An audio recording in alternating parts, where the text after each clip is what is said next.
welcome to Mumbai Matters. I am Purva Chitnis, Assistant Editor with The Print. Today, in this episode of Mumbai Matters, we will talk about BMC's budget. Well, it is for a reason why BMC is called the richest civic body in the country because it presents enlarged budgets every year. For the current financial year 2025-2026, the BMC presented a budget of 74,427 crore, dipping into its fixed deposits once again to fund its big-ticket infrastructure projects. Since 2022, a state-appointed administrator has been running the corporation. The BMC has been dipping into its reserves since then, which is considered sacrosanct up until now.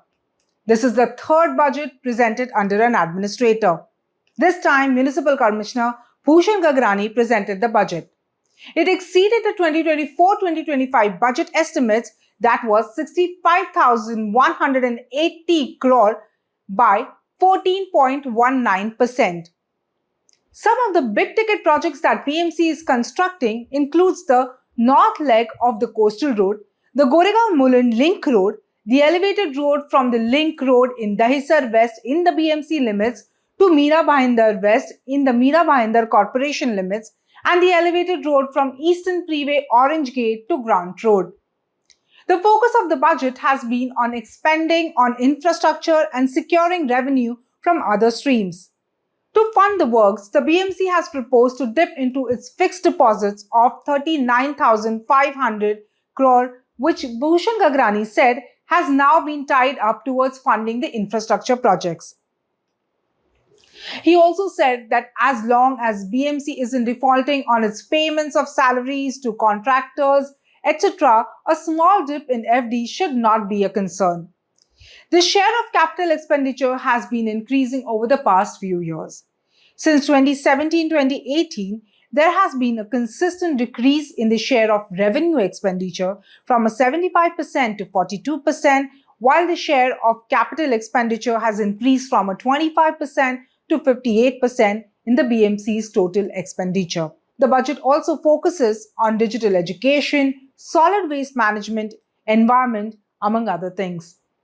The civic body has announced an assessment for raising commercial units in slum areas as a new source of income. This way, it plans to generate a 350 crore in property tax. Now let's look at the budget components one by one. First, the infrastructure focus. The lion's share of BMC's budget is for the key infrastructure projects. For the prestigious Mumbai Coastal Road second phase, the BMC has allotted 4,000 crore to connect Versova with Dahisar. For the nearly finished south phase of the coastal road, which is 94% complete as the BMC claims, it has allotted 1,500 crore. For the Goregaon-Mulund Link Road, nearly 2,000 crore is set aside. This east-west connectivity, touted as one of the most important projects, is expected to be completed by 2028. For the Mumbai Sewage Disposal Project, a highest of 5,500 crore is allocated. This will fund the construction of 7 sewage treatment plants scheduled to be operational in phases between 2026 and 2028. The civic body has also allocated 3,111 crore for the road concretization project, which is currently underway. In the first phase, work on 698 roads, that is approximately 324 kilometers, was started in January 2023. Of this, only 187 roads, that is roughly 26%, have been completed, while the work on the remaining roads are still in progress. Now, this is what the BMC is admitting, that only 26% of the road concretization work in the phase 1 is complete. Moving on to the phase 2, a total of 1,420 roads, that is 377 kilometers, are proposed to be concretized. On this, the work on 720 roads was already started in December 2024. Now, the BMC claims that nearly 75% of phase 1 work and 50% of phase 2 works are proposed to be completed before June 2025, that is the current monsoon.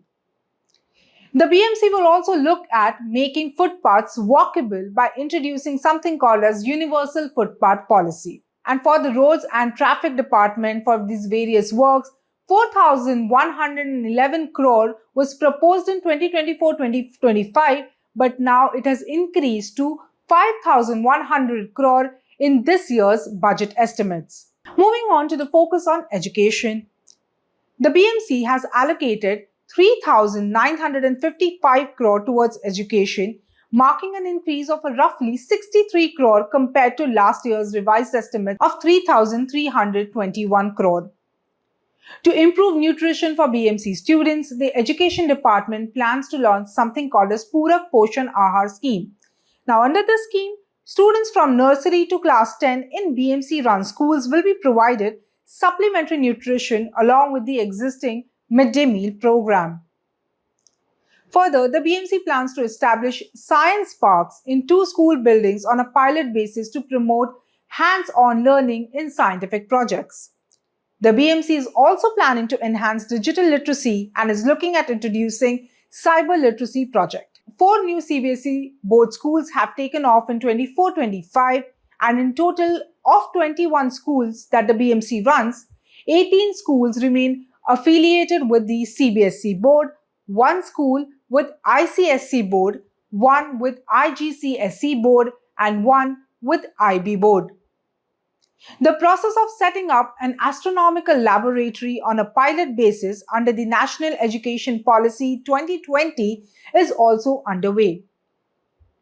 Now, also let's look at what are the other features in this budget.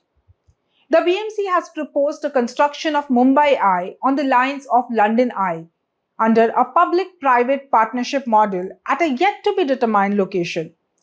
Under the Goregaon-Mulund Link Road project, the BMC intended to construct a tiger monument in collaboration with the Forest and Tourist Department of the state at a suitable place in the tunnel passing under the Sanjay Gandhi National Park. For the struggling BEST, that is the Brihan Mumbai Electricity Supply and Transport Organization, the BMC this year has allocated a 1,000 crore. Now, this amount, the BMC says, will be given on account of expenditure on infrastructural development and purpose of capital equipment, repayment of loans, new buses on a wet lease basis, the day-to-day expenses, payment of Diwali bonus to employees, gratuities, etc. According to the state government's directives, 128 crore will also be given for a project the BST is undertaking to procure and deploy 2,000 electric buses for Mumbai city. BMC has also focused in its budget on Mumbai Climate Action Plan, proposing to continue Shinde's deep cleaning drive project, and an overall 113 crore is allotted for the Environment Department. On the revenue front, the BMC plans to build commercial units in slums comes in the backdrop of roughly 2.5 lakh slums in Mumbai. A significant number of them, that is at least 20% or 50,000 slums, are being used for commercial purposes such as small and large industries, shops, go-downs, hotels, etc. Besides, the corporation is also mulling on introducing charges on solid waste management as a user fee for Mumbaikars, where it plans to levy taxes for providing services to pick up your garbage from the residents' homes. While the government has hailed the budget as people-friendly, the opposition has slandered and called it budget only friendly for industrialist Gautam Adani and his projects. However, in all of this, Mumbaikars are yet to see the transformation of the city and implementation and completion of all those various projects that the corporation has planned, which is the biggest and the richest civic body in the country. That's all we have for you in this episode of Mumbai Matters. For more such episodes, do tune in. This is me, Purva Chitnis, signing off.